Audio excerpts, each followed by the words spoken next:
खालिदा जिया के बेटे 17 साल बाद बांग्लादेश लौटे हैं और ढाका एयरपोर्ट पर 1 लाख कार्यकर्ताओं ने उनका स्वागत किया। वो 2008 से ही लंदन में निर्वासित जीवन जी रहे थे। वो खालिदा जिया के सियासी वारिस माने जाते हैं। उन्हें भावी प्रधानमंत्री के तौर पर भी देखा जाता है। ढाका लौटते ही उन्होंने अंतरिम सरकार के सलाहकार मोहम्मद यूनुस से फोन पर बातचीत की, जिन पर 12 फरवरी को चुनाव कराने की सबसे महत्वपूर्ण जिम्मेदारी है। अपनी मातृभूमि पर 17 साल बाद लौटे तारिक रहमान ने जूते उतारकर अपनी मिट्टी को हाथ में लिया। एयरपोर्ट से लेकर 300 फीट नाम के इस रैली स्थल पर वो लाखों कार्यकर्ताओं उनके रोड शो में शामिल हुए। इस बीच खबर यह भी है कि शेख हसीना की अवामी लीग को चुनाव से बाहर कर दिया गया है और इस वजह से 12 फरवरी को होने वाले चुनाव में अब बीएनपी जीत की सबसे दावेदार, सबसे मजबूत पार्टी मानी जा रही है। और तारिक रहमान ने ढाका में संबोधित किया। उन्होंने क्या कुछ बड़ी बातें कही है वो हम आपको दिखाते हैं। सबसे पहले आपको बताते हैं कि आखिरकार उन्होंने क्या बड़ी बातें कही। उन्होंने कहा कि यह जमीन 1971 में कुर्बानियों के बाद आजाद हुई थी, वैसे ही जन आंदोलन हमने 2024 में भी देखा, जब 5 अगस्त को देश की संप्रभुता की रक्षा के लिए लोग सड़कों पर उतर आए। रहमान ने कहा कि शेख हसीना के 15 साल के शासनकाल में कोई खुलकर नहीं बोल सकता था, लेकिन 2024 के आंदोलन ने उस खामोशी को तोड़ दिया। उन्होंने आरोप लगाया कि 2024 आंदोलन में नेता उस्मान हादी की हत्या करा दी गई है। रहमान ने हादी को बहादुर नेता के तौर पर बताया। साथ ही कहा कि अब इस देश की कमाई नई और युवा पीढ़ी के हाथों में होगी। और रहमान ने कहा कि हम बांग्लादेश में शांति और स्थिरता चाहते हैं। अंत में मार्टिन लूथर किंग की याद दिलाते हुए उन्होंने कहा कि मार्टिन लूथर किंग ने कहा था कि आई हैव अ ड्रीम, आज मैं कहता हूं कि आई हैव अ प्लान। अपने देश के लोगों के लिए, अपने देश के भविष्य के लिए, यानी कई बड़े खुलासे उन्होंने किए और देश की जनता को संबोधित करते हुए उन्होंने भविष्य के प्लान के बारे में भी बात कही।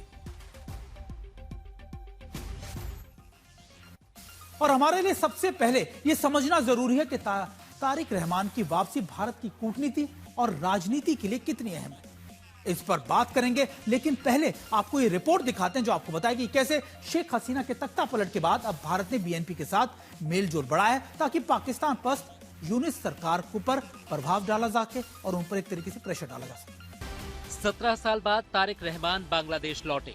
वो बीएनपी के कार्यकारी अध्यक्ष और पूर्व प्रधानमंत्री खालिदा जिया के बेटे हैं। चूँकि खालिदा जिया बेहद बीमार हैं और बीएनपी चुनावी सर्वे में सबसे आगे चल रही हैं, लिहाजा 12 फरवरी के चुनावों के बाद तारिक रहमान बांग्लादेश के प्रधानमंत्री भी बन सकते हैं।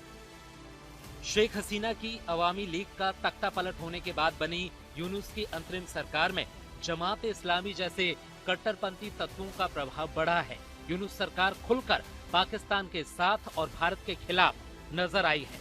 ऐसे में बीएनपी को उदारवादी और लोकतांत्रिक विकल्प माना जा रहा है। 1 दिसंबर 2025 को प्रधानमंत्री नरेंद्र मोदी ने सोशल मीडिया एक्स पर खालिदा जिया को लेकर पोस्ट किया था। तब वो बहुत बीमार थी। पीएम मोदी ने लिखा था, बेगम खालिदा जिया के स्वास्थ्य के बारे में जानकर गहरी चिंता हुई, जिन्होंने कई वर्षों तक बांग्लादेश के सार्वजनिक जीवन में योगदान दिया। उनके शीघ्र स्वस्थ होने की प्रार्थना और शुभकामनाएं। भारत हर संभव मदद देने को तैयार है। इसके अलावा भारतीय हाई कमिश्नर प्रणय वर्मा ने बीएनपी महासचिव मिर्जा फखरुल इस्लाम आलमगीर से पिछले साल और इस साल कई बार मुलाकात की है।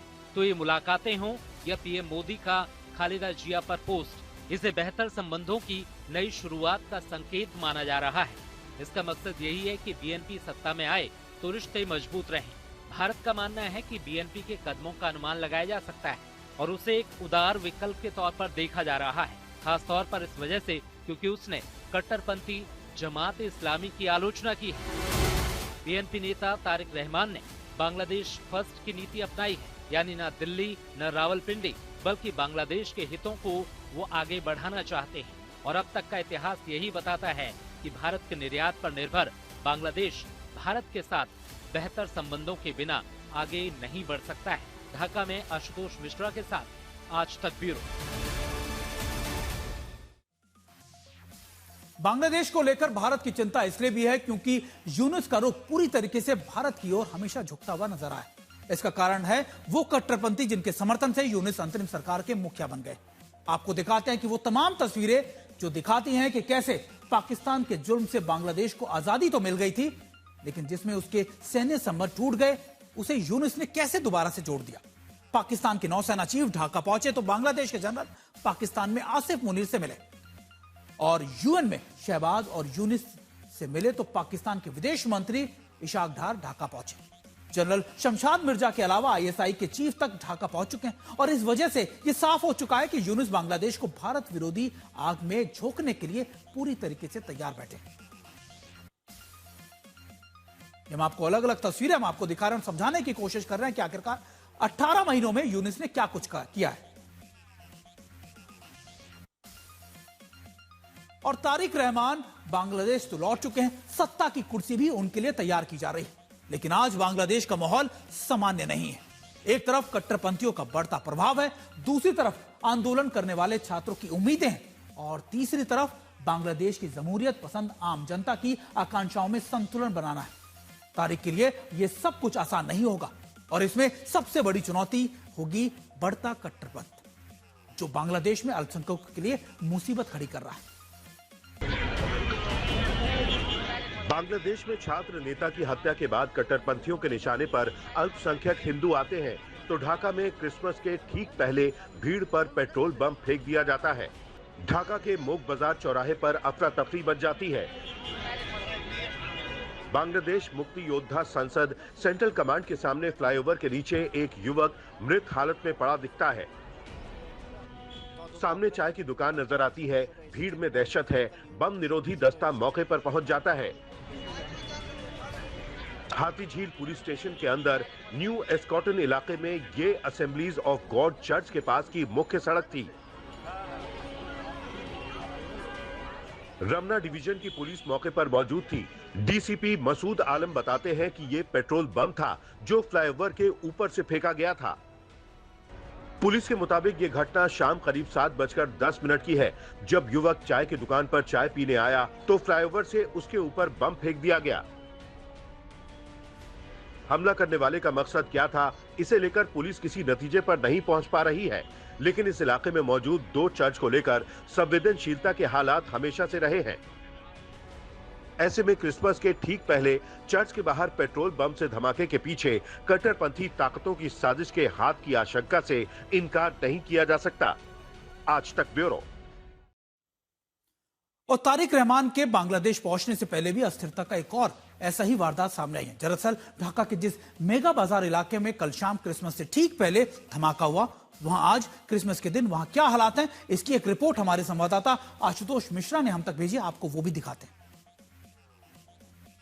क्रिसमस के ठीक पहले और तारिक रहमान के आने के ठीक पहले बीती शाम 7:30 बजे यहीं पर एक धमाका होता है। एक युवक यहाँ पर चाय पीने आता है और अचानक इसी जगह पर, यहाँ पर एक बगल में चर्च है और ठीक इस फ्लाईओवर से एक बॉम्ब फेंका जाता है। लोकली दरअसल वो पेट्रोल बम है जिसे यहाँ कॉकटेल बम कहा जाता है और बम यहाँ पर जैसे फिरा है वो शख्स यहाँ पर चाय पीने आता है, उसके सर पर लगता है बम और तुरंत घटनास्थल पर उसकी मौत हो जाती है।